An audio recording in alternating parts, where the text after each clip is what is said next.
Udah kelihatan ya? Sudah. Assalamualaikum warahmatullahi wabarakatuh. Waalaikumsalam warahmatullahi wabarakatuh. Waalaikumsalam warahmatullahi wabarakatuh.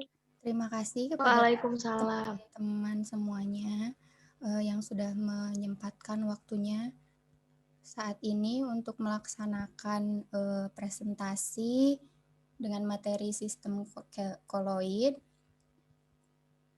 untuk mata kuliah kimia dasar.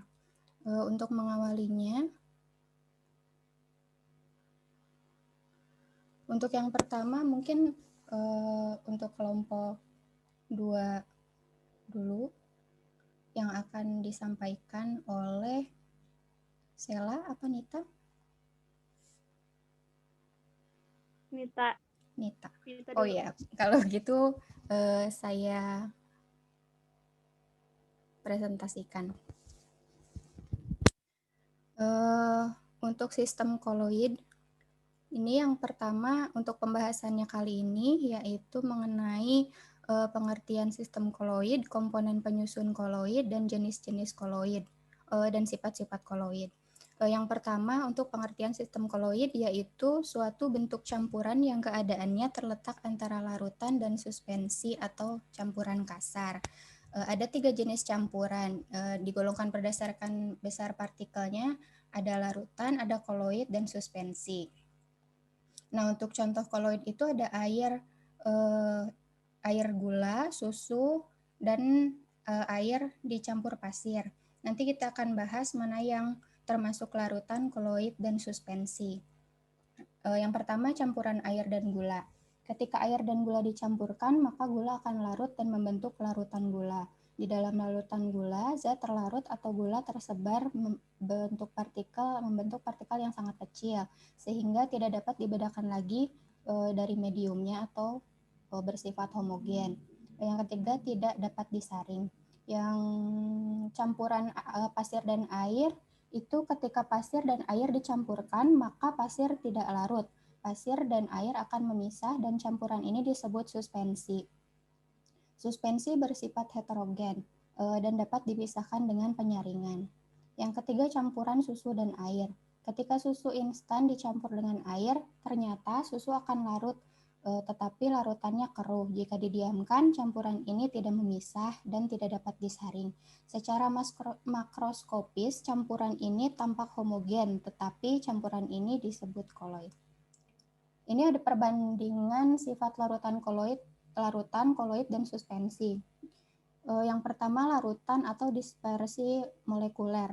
Yang pertama bersifat homogen, tidak dapat dibedakan walaupun menggunakan mikroskop ultra. Semua partikel berdimensi atau ada panjang, lebar, dan tebal, kurang dari 1 nanometer. Yang ketiga, satu fase, stabil dan tidak dapat disaring. Contohnya tadi ada larutan gula. Yang kedua, koloid atau dispersi koloid. Yang pertama, secara makroskopis bersifat homogen tetapi heterogen jika diamati dengan mikroskop ultra. Dua partikel berdimensi antara 1 nanometer sampai 10 nanometer. Ketiga, dua fase. 4, pada umumnya stabil. 5, tidak dapat disaring kecuali dengan penyaringan ultra. Untuk suspensi atau dispersi kasar, sifatnya heterogen, salah satu atau semua dimensi partikelnya lebih besar dari 100 nanometer. Termasuk dua fase, tidak stabil dan dapat disaring. Contohnya tadi campuran pasir dan air. Komponen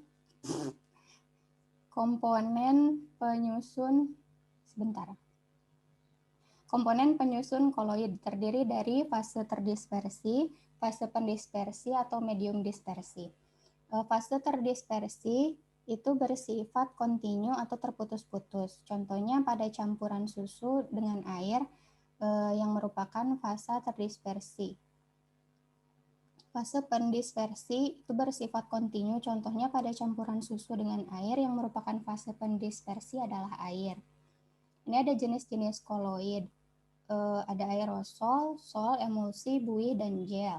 Untuk aerosol merupakan sistem koloid dari partikel padat atau cair yang terdispersi dalam gas. Contoh aerosol padat ada asap, aerosol cair, kabut. Sol merupakan sistem koloid dari partikel padat yang terdispersi dalam zat cair atau padat. Contohnya ada air sungai yang mengandung lumpur, intan hitam, dan cap. Lalu emulsi merupakan sistem koloid dari zat cair yang terdispersi dalam zat cair lain atau zat padat. Emulsi cair digolongkan menjadi dua, yaitu emulsi minyak dalam air, contohnya santan, dan emulsi air dalam minyak, contohnya mayones. Lalu buih. Buih merupakan sistem koloid dari gas yang terdispersi dalam zat cair atau padat. Contoh buih itu ada buih sabun, dan buih padat itu styrofoam. Lalu ada gel. Gel merupakan koloid yang setengah kaku, jadi antara padat dan cair. Contohnya ada agar-agar, selai, dan lem kanji. Ini perbandingan jenis-jenis koloidnya. Untuk fase terdispersi padat dan pendispersi gas namanya aerosol padat. Contohnya asap atau debu di udara. Fase terdispersinya padat dan pendispersinya cair disebut sol.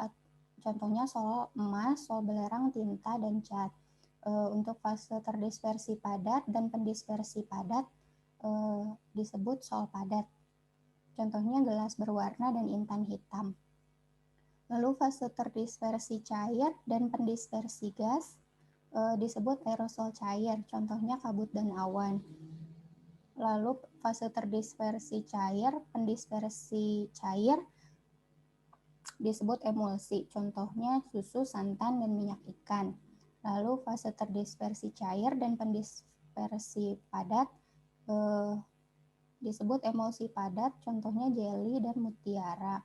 Lalu yang selanjutnya terdispersi gas dan pendispersi cair disebut buih, contohnya buih sabun atau krim kocok. Yang terakhir, yang fase terdispersi gas dan pendispersi padat disebut buih padat, contohnya karet busa dan styrofoam. Untuk sifat-sifat koloid mungkin disampaikan oleh teman saya, Sela, silakan. Ya, terima kasih Nita. Saya di sini akan menjelaskan tentang sifat-sifat koloid.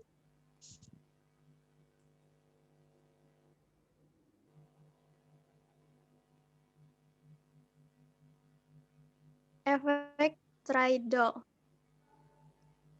adalah efek penghancuran cahaya atau partikel koloid sehingga tampak lintasan berkas sinar tersebut.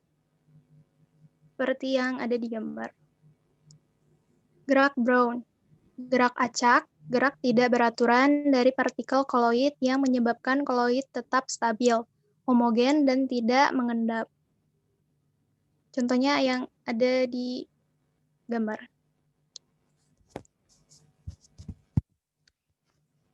Terus sifatnya, ya, sifat absorpsi adalah penyerapan terhadap partikel atau ion atau senyawa yang lain sehingga partikel koloid bermuatan. Contohnya koloid FeOH3 bermuatan positif karena permukaannya menyerap ion H+. Elektroforesis adalah gerakan partikel koloid karena pengaruh medan listrik. Sini ada sumber listriknya. Terus yang berwarna merah, kita bentar. Yang merahnya adalah ion negatif, yang di kuning adalah positif, dan yang birunya adalah air. Next. Koagulasi adalah penggumpalan partikel koloid sehingga membentuk endapan karena kerusakan stabilitas sistem koloid. Contohnya ada di FeH2O. Terus selanjutnya ada Dialisis adalah proses penghilangan ion-ion yang mengganggu kestabilan koloid dengan cara penyaringan. Contohnya, proses pemisahan hasil metabolisme dari darah oleh ginjal. Contohnya ada di slide ya.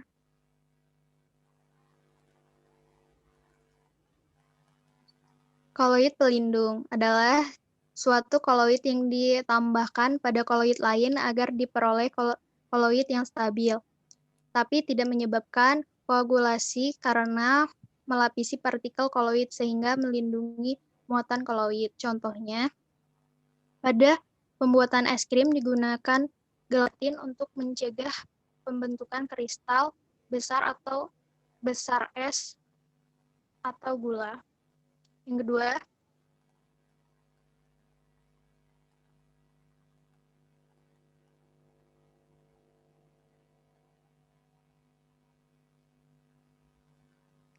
selanjutnya. Cat dan tinta dapat bertahan lama karena menggunakan suatu koloid pelindung. Selanjutnya.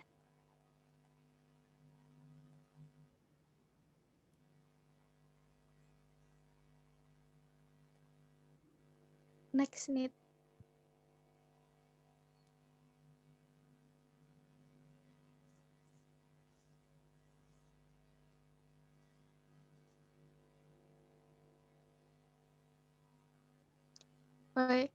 Koloid liofil adalah koloid yang di dalamnya terdapat gaya tarik menarik cukup kuat antara zat terdispersi dengan mediumnya. Contohnya agar-agar dan solkanji. Terus koloid liofob adalah koloid yang di dalamnya terdapat gaya tarik menarik lemah antara zat terdispersi dengan mediumnya. Contohnya susu, sol belerang, dan sol FeOH3. Sekian dari kelompok kami. Untuk kelompok selanjutnya, adakah yang ingin ditanyakan? Dipersilakan. Izin bertanya. Saya Ira Siti Karima dari kelompok 8 izin bertanya. Apa saja cara pembuatan koloid? Terima kasih.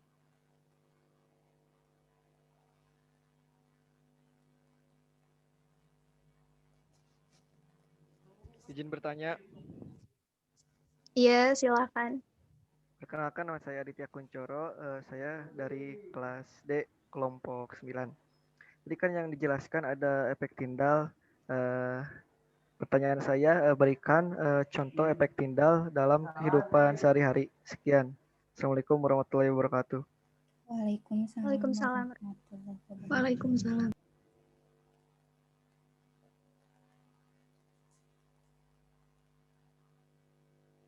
Ya, mungkin santri.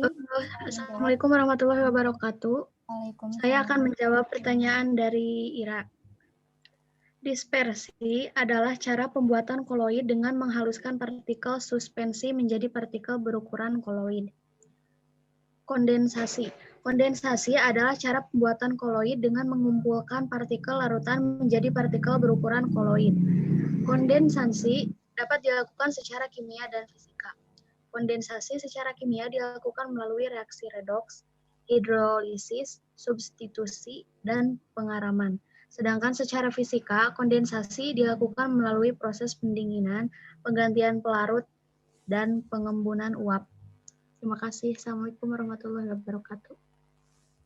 Waalaikumsalam warahmatullahi wabarakatuh. Mungkin untuk selanjutnya kepada kelompok 8 untuk mempresentasikan materinya. Silakan.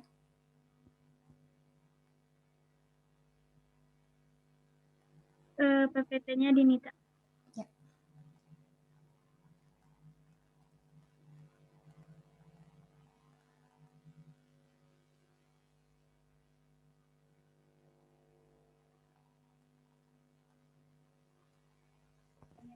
Di waktu ya, Juma ya?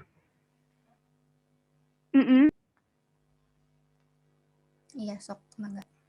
Oke, baik, saya mulai. Bismillahirrahmanirrahim. Assalamualaikum warahmatullahi wabarakatuh. Waalaikumsalam. Waalaikumsalam warahmatullahi wabarakatuh. Saya dari kelompok 8, yaitu menjelaskan tentang koloid, yaitu saya sendiri, Ira Siti Karimah, dan teman saya Sabda dan ada Aditya. Oke, next.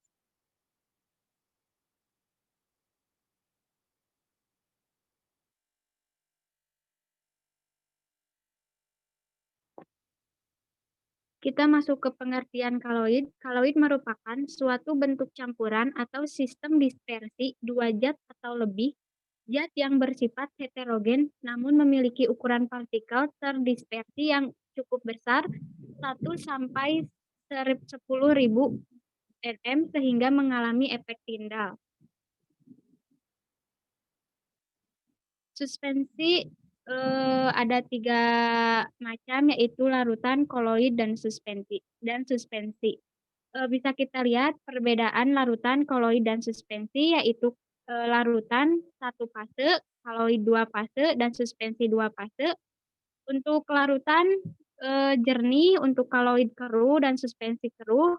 Larutan homogen, untuk koloid antara homogen dan heterogen, suspensi heterogen. Kalau larutan diameter partikel kurang dari 1 nm, untuk kaloid 1 atau sampai dengan 100, untuk suspensi lebih dari 100. Untuk larutan tidak dapat disaring, kaloid tidak dapat disaring dengan penyaring biasa, dan suspensi dapat disaring. Untuk larutan tidak memisah jika didiamkan, untuk kaloid tidak memisah jika didiamkan, sedangkan suspensi memisah jika didiamkan. Oke, selanjutnya klasifikasi. Kaloid seringkali digolongkan berdasarkan sifat perpindahannya, karena ukuran fase terdispersinya yang kecil dan tampak seperti campuran. Misal, terdapat sebuah koloid yang terdiri atas zat padat yang terdispersi dalam zat cair. Apabila sistem koloid tersebut dilewatkan pada suatu membran ultrafiltrasi, maka zat padat dalam koloid tidak akan dapat menembus membran. Semakin kecil ukuran pori membran, semakin banyak partikel kaloid yang tertahan, dan semakin rendah pula konsentrasi zat terdispersi dalam cairan yang tersaring berdasarkan fase zat pendispersi dan zat terdispersinya. Kaloid dapat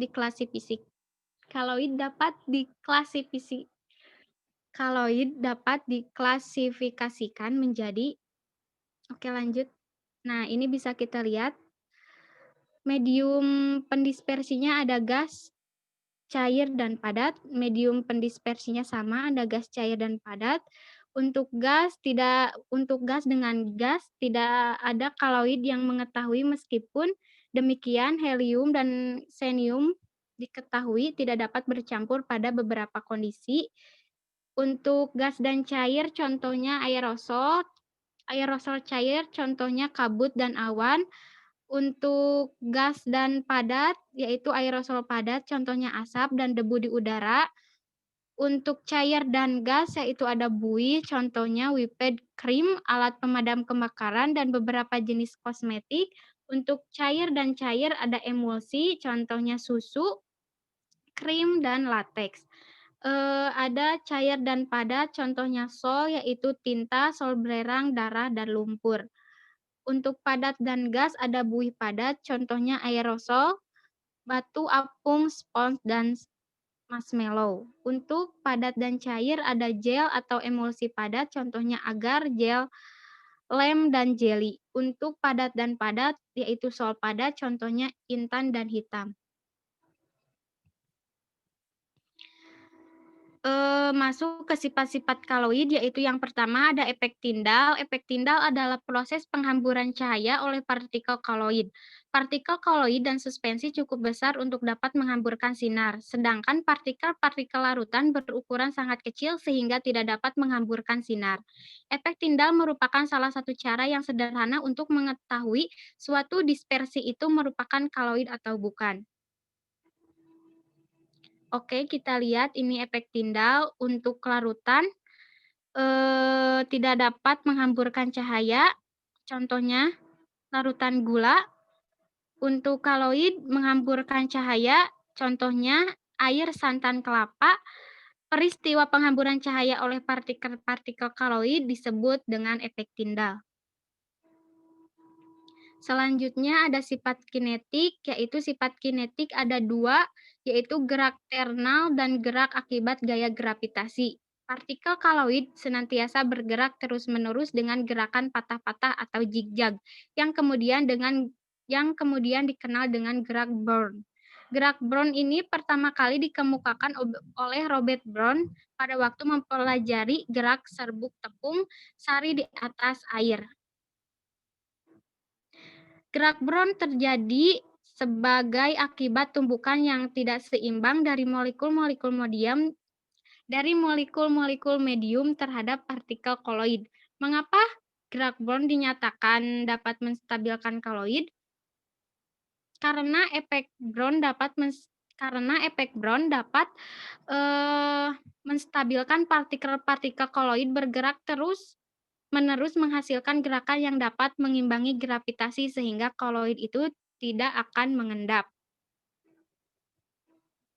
Selanjutnya akan dilanjutkan oleh teman saya. Baik, gimana suaranya jelas? Halo? Iya, jelas.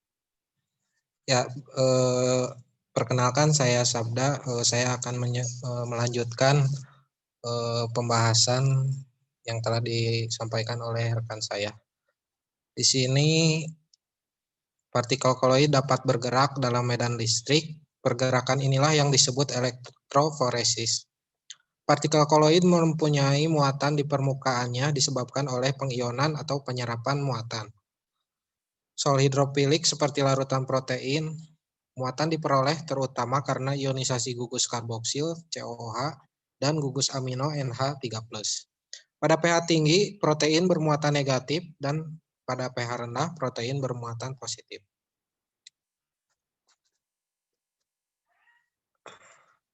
Untuk elektroforesis gerak partikel koloid bermuatan oleh pengaruh medan listrik.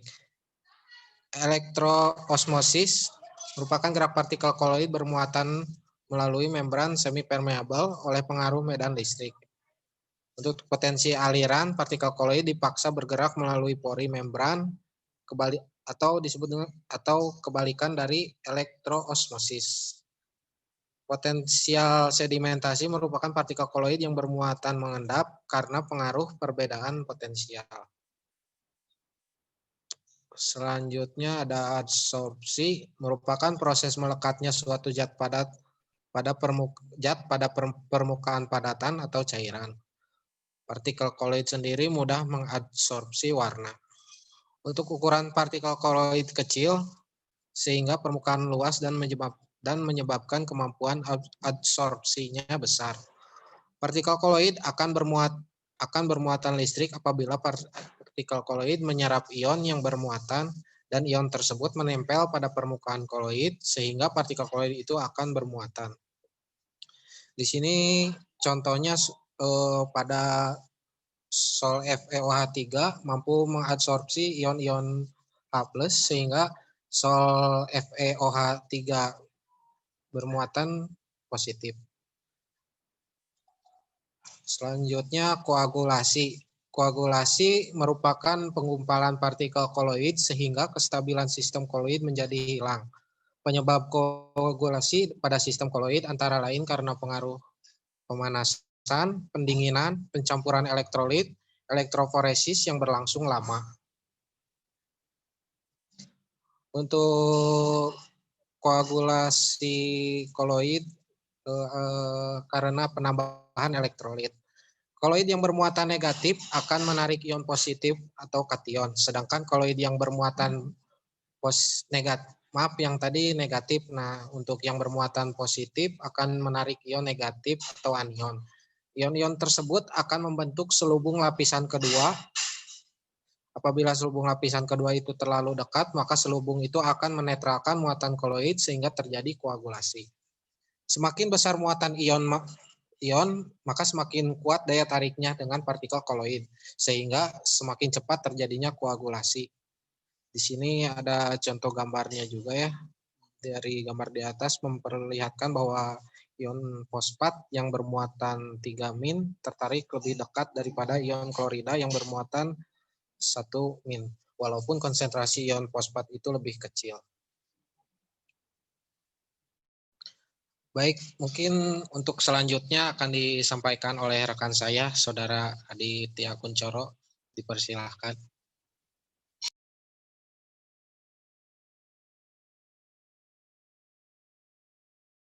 Assalamualaikum warahmatullahi wabarakatuh. Terima kasih kepada Ira dan Asabda telah memberikan kesempatan saya untuk melanjutkan presentasinya. Contoh proses koagulasi di sini ada 4. Yang pertama, sistem koloid dengan partikel-partikel sol yang bermuatan negatif. Yang kedua, ion-ion Na ditambah ke sistem koloid dengan partikel-partikel sol yang bermuatan negatif. Dan yang ketiga, partikel-partikel sol sistem koloid menjadi netral. Dan keempat, partikel-partikel sol sistem koloid akan mengumpul dan selanjutnya mengendap terkoagulasi. Dapat terlihat pada gambarnya. Lanjut nih. Contoh koagulasi. Proses koagulasi yang sering terjadi dalam kehidupan sehari-hari. Yang pertama, ketika merebus telur mentah di dalam air. Yang kedua, mendidihkan agar-agar dengan pemanasan. Yang ketiga, pembentukan delta di muara sungai. Yang keempat, perjenihan air sungai. Yang kelima, pengumpulan karet dalam lateks. Yang keenam, penggumpalan asap debu pabrik dengan pengendap.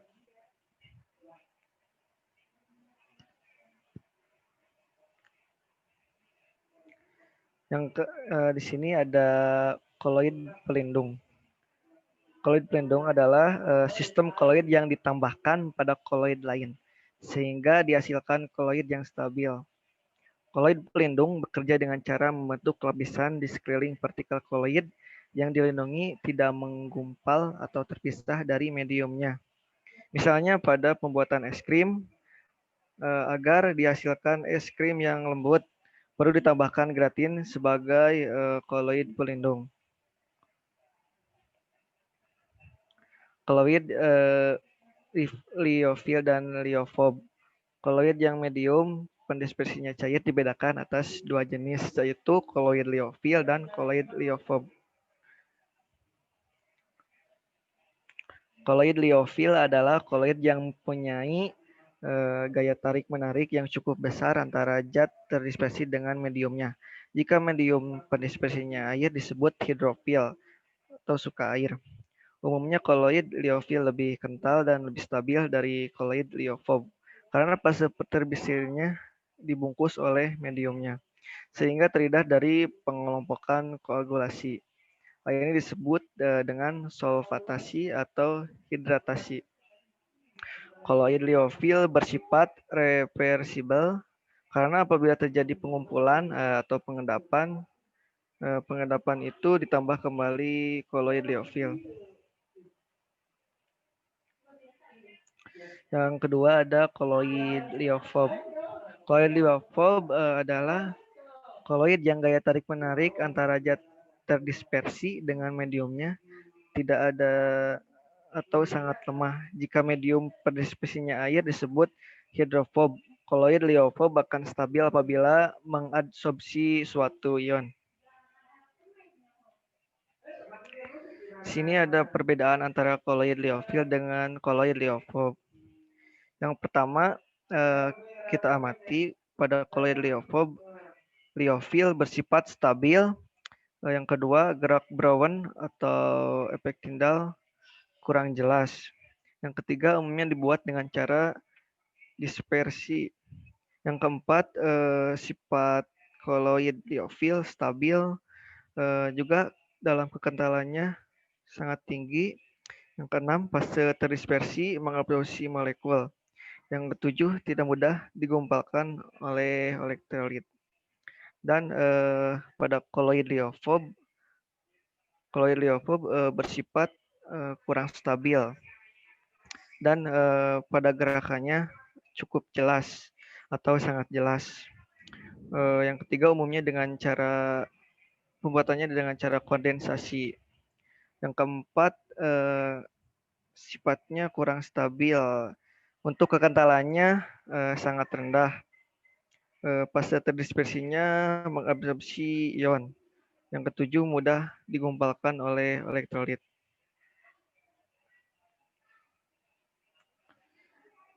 Hidrofil dan hidrofob, jika medium pendispersinya yang dipakai adalah air, maka kedua jenis koloid di atas masing-masing disebut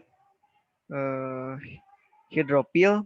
Hidrofil di sini terdapat seperti sabun, deterjen, agar-agar, dan gelatin. Dan untuk contoh hidrofob ada susu, mayones. Dan untuk kali ini perbedaan antara koloid hidrofil dengan koloid hidrofob. Pada hidrofil mengadsorpsi mediumnya. Yang kedua, dapat dibuat dengan konsentrasi yang relatif besar. Yang ketiga, tidak mudah digumpalkan dengan penambahan elektrolit. Yang keempat, viskositas lebih besar daripada mediumnya. Jadi kekentalannya lebih besar daripada mediumnya. Bersifat reversible, efek tinjalnya lemah. Dan untuk hidrofob tidak mengabsorpsi mediumnya. Yang kedua, hanya stabil pada konsentrasi kecil. Yang ketiga, mudah mengumpal pada penambahan elektrolit. Yang keempat, viskositas hampir sama dengan mediumnya, jadi seimbang. Yang kelima, tidak reversible. Yang keenam, efek tindal lebih jelas. Terima kasih. Sekian mungkin dari penjelasan dari saya. Mungkin bisa diserahkan kepada Ira. Oke, baik. Terima kasih. Jika ada yang ditanyakan, dipersilahkan.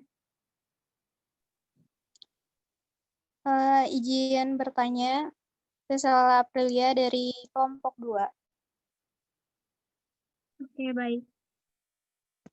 Bentar. Bisakah koloid dimurnikan? Kalau memang bisa, caranya gimana? Terima kasih. Ya, baik. Terima kasih, Sila. Apakah ada yang lain ingin ditanyakan?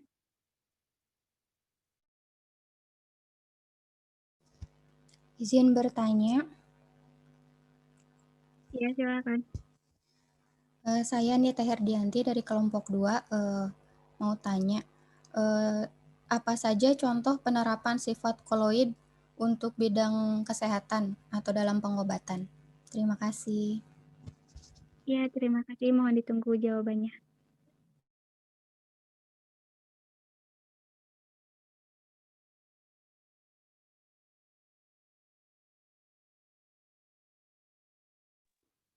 Oke, baik. Tadi pertanyaan dari Sela, bisakah koloid dimurnikan? Jika bisa, bagaimana caranya? Yang pertama, koloid yang terbentuk baik dengan cara kondensasi maupun dispersi dapat dimurnikan dengan cara dialisis, ultrafiltrasi, dan elektroforesis.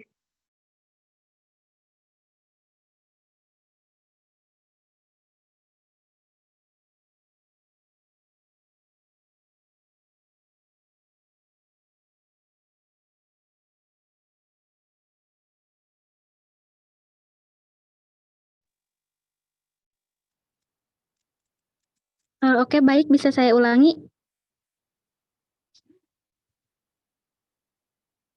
Oke, saya akan menjawab pertanyaan dari tadi. Yang pertama, Sela.